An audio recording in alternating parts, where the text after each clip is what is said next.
Hi, I'm Faraz Khan from MyTrack Recruitment, and welcome to Season 3 of the Low Code podcast. Low Code is the future of software development, but what is low code without its developers? So this season, I will be speaking to all levels of developers across the globe who have taken the career choice of working with low code platforms. With this podcast, our aim is to help grow the low code developer community by inspiring others to follow the same path as our guests.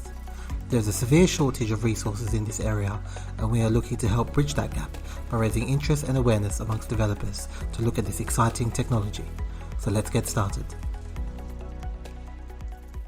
Hello and welcome to the latest episode of the Low Code podcast. Today my guest is Ossama Ghanem from Sydney, Australia. Hi Ossama. Hey, how's it going? Good, yourself? Yeah, not bad. Good. Thank you. You've got the nice background representing Sydney. Of course, can never get bored of that view. It is.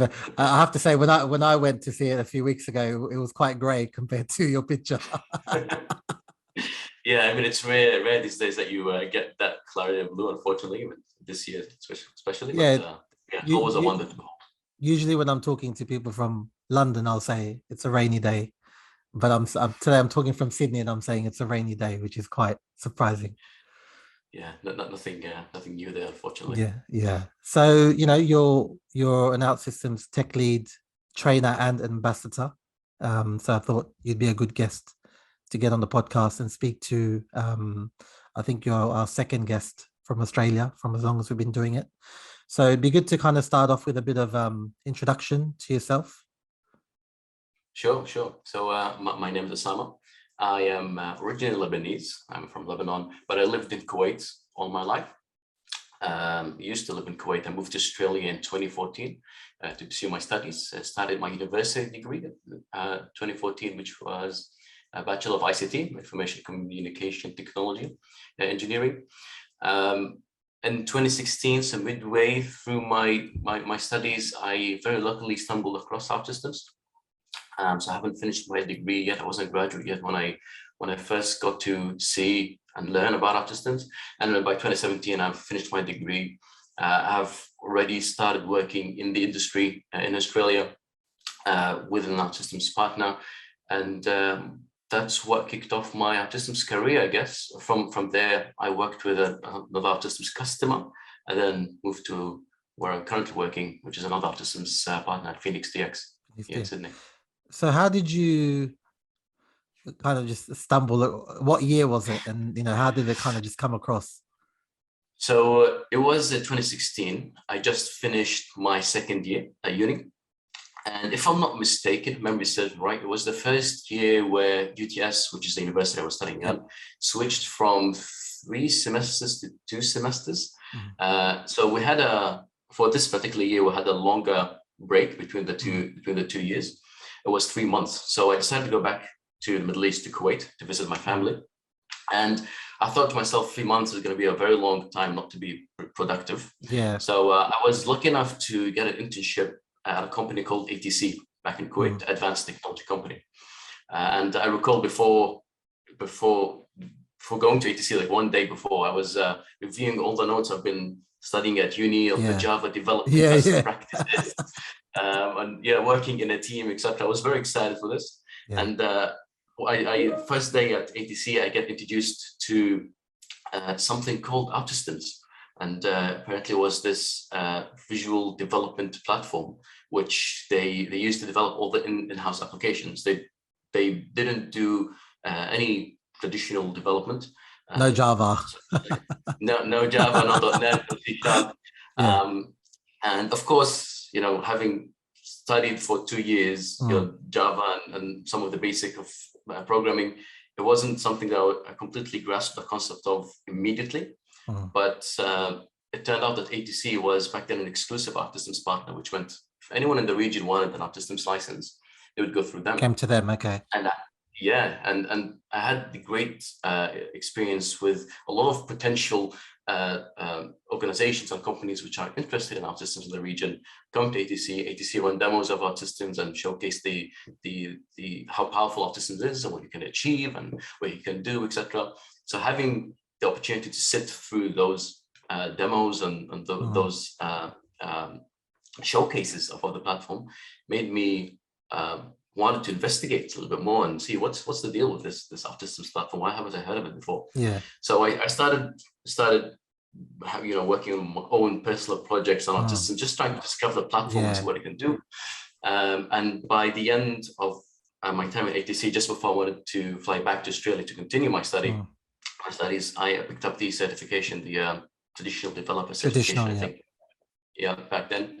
And I updated my LinkedIn profile with it. And it was a few weeks after I came back to Australia where an OutSystems partner reached out, and they must have seen the certification with the profile. And back then, and even nowadays in Australia, it's hard to find OutSystems certified developers. They reached out and like, you see, you've got an OutSystems certification. Are you interested to come in for an interview? So, yeah, sure. That's good. Yeah. Rest is history, I guess. That's how I got into OutSystems, and ever since I've been focusing on OutSystems. The first 3 years were a mix between OutSystems and another technology, but primarily focusing on OutSystems. And then after that, it was 100% OutSystems focus on specialization. That's how I got into it. So when you came back to complete your studies, did you have to? You obviously had to finish it, kind of learning the other kind of tech stacks. Yeah, it was very, very interesting. Obviously I've picked up OutSystems when I started my third year and I've been working on OutSystems project, commercially, but at the same time still learning about the fundamentals of Java and .NET development and all that. And I used to go to my lectures and my lecturers and say, look, guys, there's something way better than this out there. This tool is called OutSystems. It's doing everything we're doing, but like 10 times faster. You have to check it out. Of course, it didn't get much traction, but it was very interesting to compare and see the different perspectives from if you started fresh from OutSystems or you're starting fresh from Java, and how to receive both technologies. So what was their kind of, if you were kind of saying you need to check this out, what was their kind of response? The majority of lecturers always, the first thing that would come to the mind is when you say a low code development platform, or visual development approach, they would just think about a gimmicky drag and drop, basic tool which allows you maybe to build something very simple. They wouldn't appreciate what it can do, because obviously low code has slowly being adopted. It hasn't been adopted at a big rate back then. Now the story is different, of course. But the first thing that will come to mind is a gimmicky drag and drop solution which might help you put some containers on a page and maybe put an image inside a container or whatever, but they wouldn't know what's the power behind it. So at that point, were you already working for the OutSystems partner on a part-time basis, or part-time basis? Okay, yes, fine. So you even though you were still studying, you knew that's the career you wanted to take. Definitely. There was one particular experience back at ATC which solidified that decision for me, which was I think it was a sprint review that they were doing for one of the applications they were developing, and at that stage I've obviously got introduced to OutSystems and I know what it does, but I didn't comprehend the size and the scale of applications you can build OutSystems. I know, it's a cool platform, you can build web applications, etc. But I didn't know how far you can take it. What's the limit? So I remember sitting in one of these sprint reviews of one of the applications they were developing, and they started showing this app they've been working on for might have been half a year, I think, or just under a year, something along these lines. And they showed off, of course, the application, some user journeys, and clicking through the app.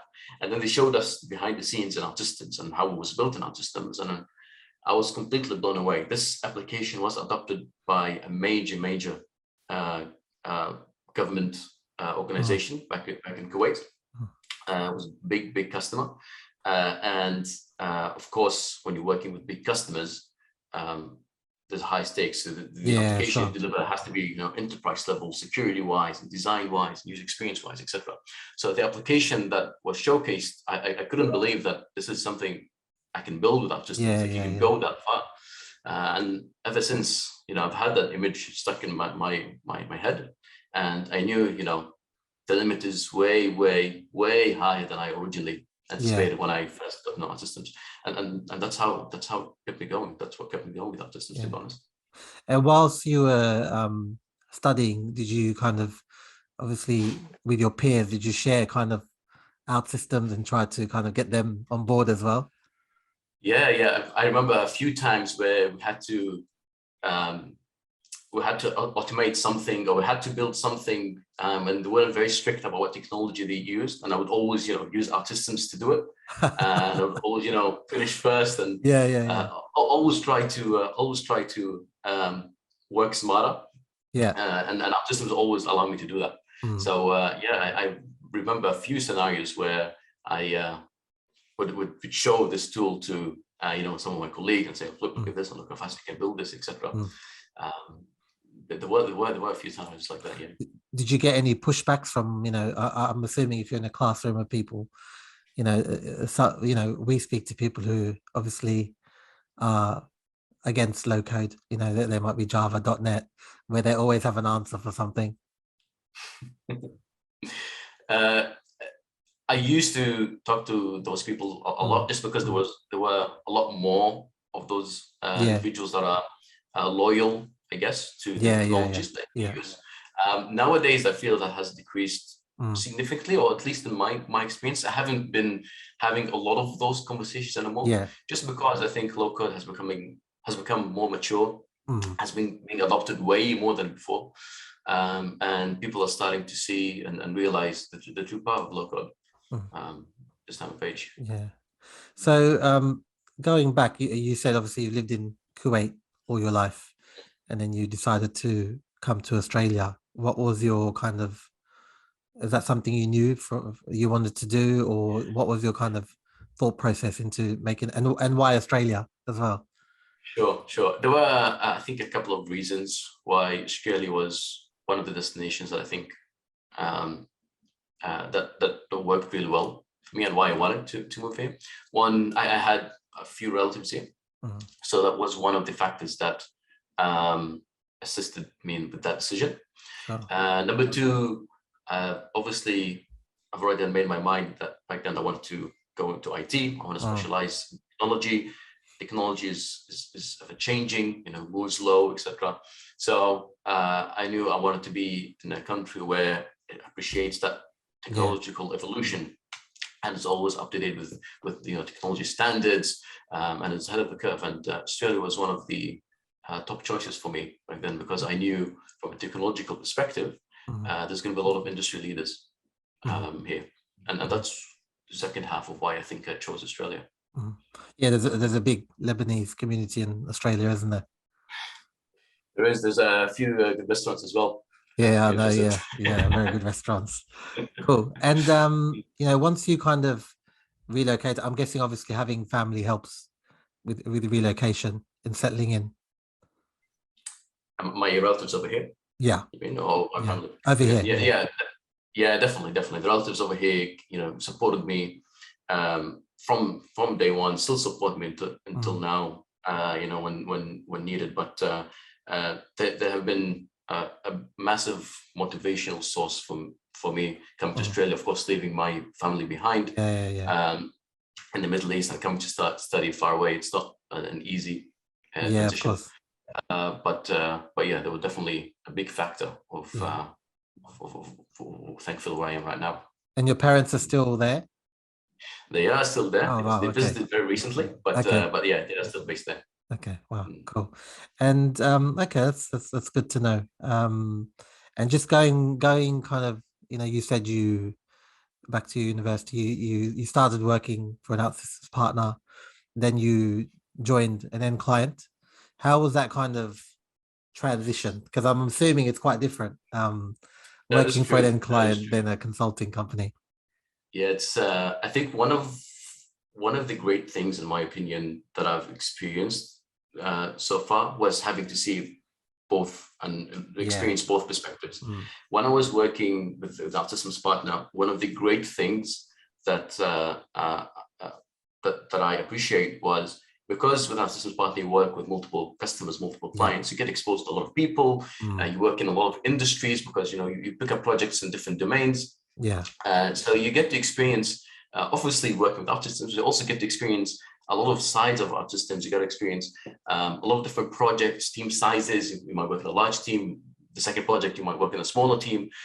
You might explore a particular feature in OutSystems in one project, which you wouldn't explore in another project. So it really allowed you to have that full vision of what OutSystems can do. Plus, for me specifically, I feel that I enjoyed it a lot when I worked in different industries, projects in different industries, because it allows you to see the behind the scenes view of what happens in those industries, which you might not have necessarily knew about. When you work in a financial domain, how things work there, or when you work on projects in the utilities domain, how things operate from that perspective. So that was really, really great for me.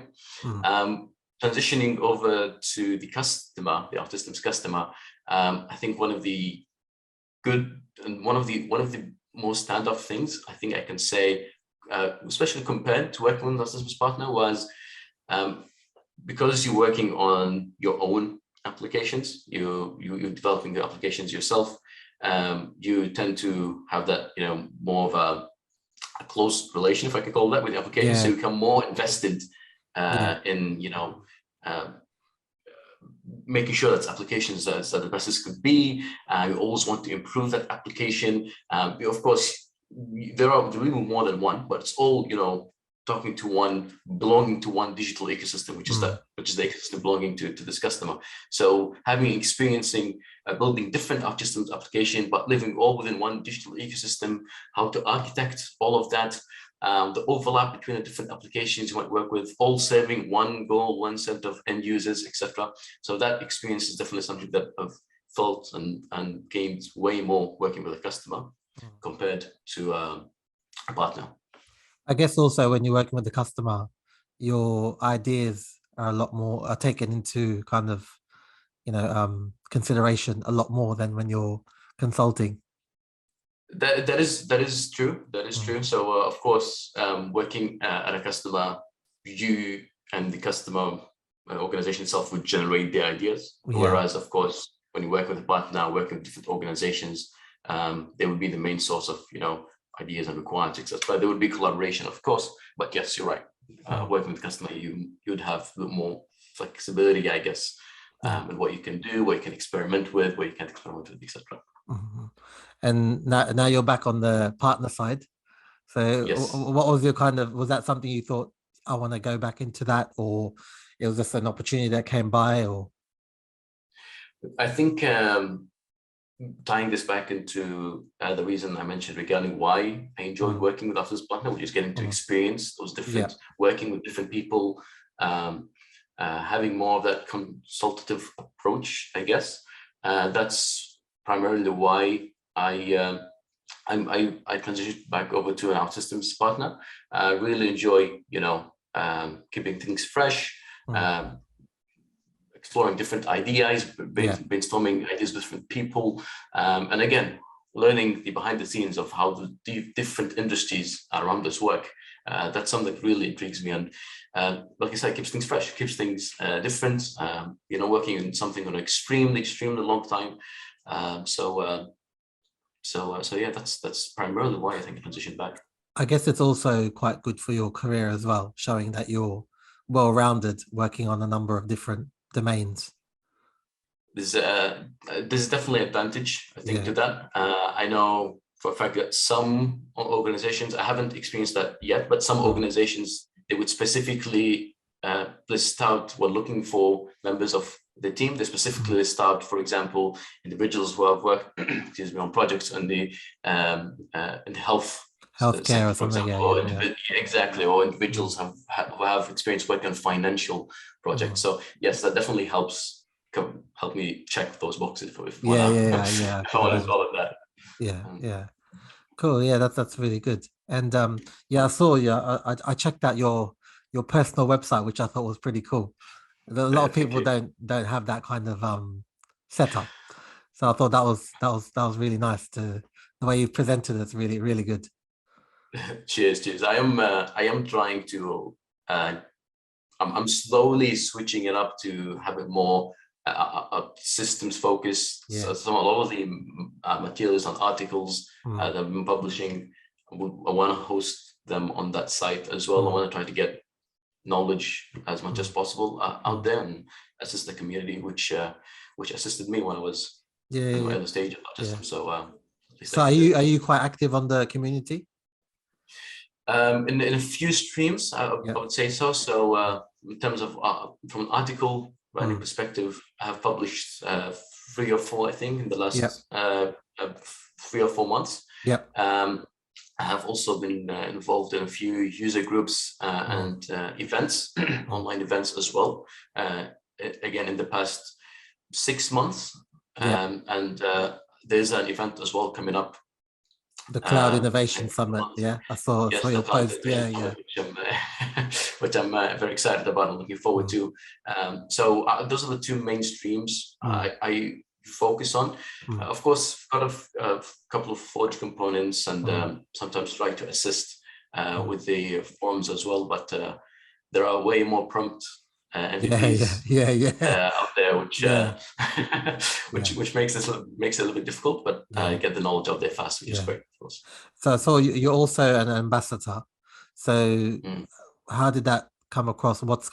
How do you get that badge? Sure.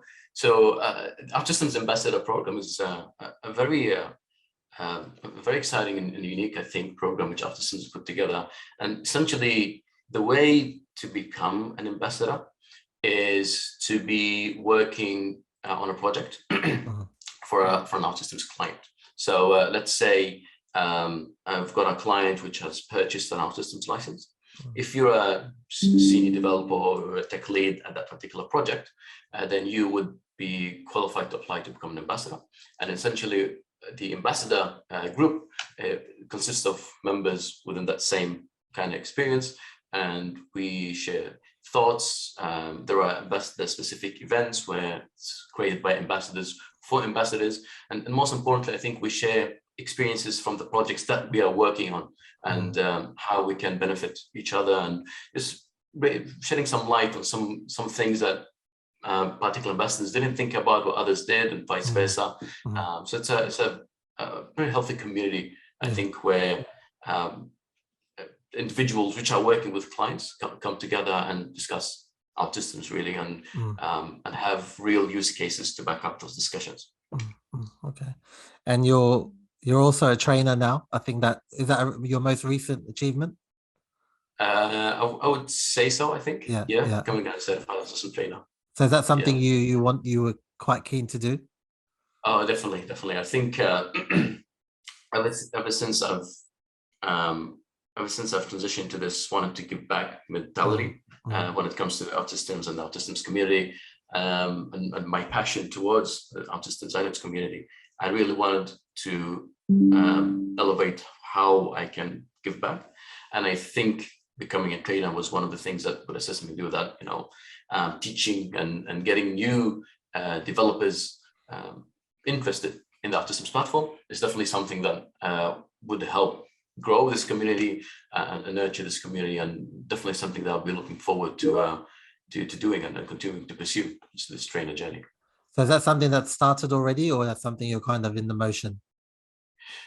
So there's a few training sessions in the pipeline that haven't commenced yet. Yeah. But it would be something that we are going to be starting to implement hopefully pretty soon. Okay. And are you involved in kind of trying to get people involved, or is that somebody else? So there's really a bit of both. So I can talk about Phoenix. At Phoenix, there are really 2 types of, generally speaking, there are 2 types of bootcamps that you can deliver. You can deliver private bootcamps, which might be limited to a particular developers for a particular organization. And then you can have more of an open bootcamp or public bootcamp where any developer can apply. And you can join the bootcamp. Now, when it comes to the public bootcamps, obviously PhoenixDX, the marketing team, would have bigger influence there, of course, opening it up to the whole world. Yeah. But from a private perspective, working with clients, you tend to see sometimes that it might be beneficial to have a bootcamp for a particular set of developers here, or might be useful to have a refresher for a particular, for example, for architecture specialization, bootcamp for this developer here. So you tend to see opportunities there to assist developers on project, and that's where I might be able to assist a little bit more. Sure. And one thing, the reason why I asked that was one thing I asked all our guests is about, those low code OutSystems haters who don't really, they're kind of, we speak to people all the time who, might be .NET or Java, and we're trying to convince them to join OutSystems, learn OutSystems. And so my question is always, what would be your kind of message to someone who's kind of hating? Sure. I think I might have briefly mentioned it before, but I really live by the work smarter, not harder saying. I think low code has definitely stood the test of time. I actually read an article not very long ago published in Forbes, which stated that by 2024, there would be applications that would have been developed by 60% of the applications have been developed by 2024 be developed by low code platforms. So this just goes to show that the numbers are there. Low code is definitely getting way more traction and getting adopted way more, which is great. And one recent example we can recall to prove that would be the pandemic. So unfortunately, of course, the pandemic wasn't a great time, personally speaking, on a personal level. But one of the things that the pandemic shed a light on was how quickly businesses wanted to go digital, because otherwise they wouldn't survive. There was no face-to-face business. And what better way to very quickly, very efficiently go digital than low-code platforms? So low code has definitely proved itself, stood the test of time. It will be, in my opinion, will definitely be around short to medium term. Of course, technology continues to evolve, so we can predict the future from that perspective. But I think because of those numbers, because how slowly dominant it's becoming, it's definitely worth giving a shot, having an open mind. I totally understand developers or solution architects or technical leads who would have 10, 15 years of experience with a particular technology. They're loyal to that particular technology, and it's hard for them to try something new. I understand that, but that's the way with technology, I think. And Moore's law tells us that technology is technological evolution is exponentially increasing. So we need to stay ahead of the curve. And low code is definitely, from software development perspective, is definitely here to stay. So give it a shot, have an open mind. There's a lot of information nowadays out there, especially on OutSystems, of course. You've got free training materials. You've got your user groups that are being hosted worldwide. Wherever you are, you should be able and have access to a user group somewhere. And of course, we mentioned the bootcamps to take it to the next step, but give it a shot, have an open mind about it, and discover the platform. Like it's not going to be a perfect solution for everyone out there, of course. Sure. But there are solutions that do things better than other solutions. So give it a shot and absorb the knowledge that around you about that particular solution, and then make a fair assessment. Yeah, good answer. Good answer. And so you've been using it since 2016. You said so about 5-6 years now. In that time, what would you think kind of have been some key features that they've released that have kind of really a lot of people mention reactive, for example. What things you think kind of they've released and you've thought, that's really good? There were a lot that I think were milestones, I would say, in the OutSystems journey. I remember the first OutSystems version I worked with, but just for 2 or 3 months. It was, I think, 8, if I'm not mistaken. Okay. And then we transitioned over to 9. A few milestone, I think, achievement that OutSystems had. So packaged rich widgets. When they first released rich widgets, I think there was a good jump. They later released OutSystems UI, of course, for reactive. So that was also a very welcome addition. like you mentioned, reactive applications, of course, one of the ones up there. In my opinion, I think one of the great ones is native mobile development. That has been a really big game changer. I think not a lot of local development platforms give you the flexibility and efficiency that OutSystems gives you when it comes to native mobile development. And of course, couple that with PWA, which again, see a very, very bright future for. A lot of opportunities there in the PWA space. And of course, with now the Project Neo news being released in Next Step last year, I'm sure a lot of the individuals that were still a bit skeptic from an infrastructural perspective in terms of what can I have OutSystems hosted on, what is the technology stack behind the scenes. Hopefully Project Neo is going to be assisting and answering a lot of those questions for those skeptics, giving that more flexibility in terms of the infrastructure itself. So I think that's going to be one of the big ones as well, hopefully when that rolls out. Yeah. You mentioned other low-code platforms. Have you ever kind of thought, let me have a look at what the other ones do? Not in the depth of OutSystems, of course. Very brief time, I had a play around with Mendix, very briefly. There was also a brief time when I had a play around with, I think it's called Blockly, if memory serves right. Okay. I think it's called Blockly. Yeah. Blockly, where it was more tailored. It's way more simpler, but it is low code. It helps you develop. I think it was JavaScript, but in a very visual development approach. But it was definitely an edge when it comes to comparing them with OutSystems and what OutSystems can do compared to the other low code. And that's why I primarily stuck with OutSystems. But to your question, it's always really good to get a view of what's out there and how it compares, because there's always room for improvement. Like I said before, nothing is perfect, and healthy competition is something that's very welcome. Yeah, and I guess they all have their place in the market. I guess everyone benefits a different kind of sector or domain in their own way. Correct. Correct. You would see a lot of the times specific low code platforms are more suited for particular applications, while others are suited for particular use cases and applications. So that's true. Okay. And just a final question that I like to ask everybody is, you've been doing it for nearly 6 years now. You're a trainer, you're an ambassador. What's your kind of future aspirations? MVP, maybe champion, or what's your kind of long-term goal? Let's say I've been thinking about MVP for a while now. So that's definitely something I'm going to be working hard for. But I definitely see myself in the low code space in the future. I don't see myself as of right now, needing to switch to anything other than OutSystems. I think OutSystems has been a pioneer so far in a lot of in the most important way.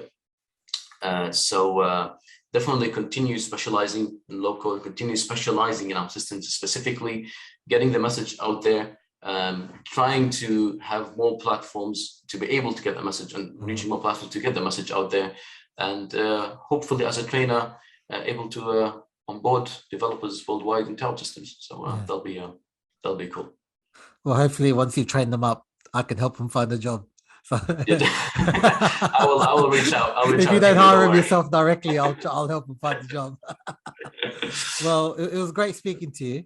Thanks for taking the time. It was really good to hear about your journey and hear how passionate you are about OutSystems. Is really good to see. I appreciate it. Thanks for having me. And hopefully we can speak again. Maybe when you get that MVP badge, we'll have another chat. Hopefully. Well, nice talking to you. Likewise. Thanks. Bye. Thank you for listening to the latest episode of the Low Code Podcast, hosted by iTrack Recruitment, global leader in low code recruitment. Be sure to subscribe and see you next time.